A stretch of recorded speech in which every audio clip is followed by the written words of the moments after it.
Welcome to ETV prime. కక్ష రాజకీయాలకి అలాగే కక్ష సాధింపు అక్రమ అరెస్టులకి రూల్స్ ఏముంటాయి అన్నట్టుగా వ్యవహరిస్తోంది కూటమి ప్రభుత్వం అని రాజకీయ పరిశీలకులు తీవ్రంగా కూటమి ప్రభుత్వాన్ని దుయ్యబడుతున్నారు.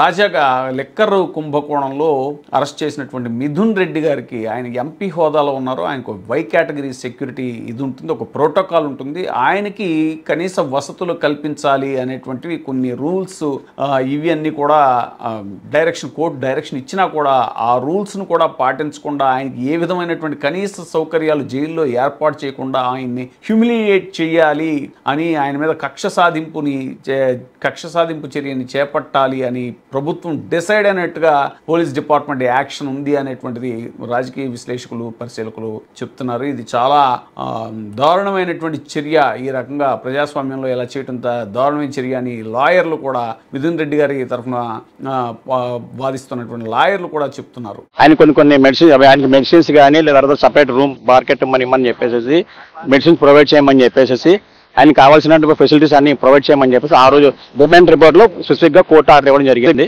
కానీ ఈ రోజు వరకు సెంట్రల్ జైలు వారు అయితే ప్రొవైడ్ చేయలేదు. ప్రభుత్వం యొక్క ఇన్స్ట్రక్షన్స్ మీద ఏం జరుగుతుంది అనేది మేమైతే ఖచ్చితంగా అనుకుంటాం.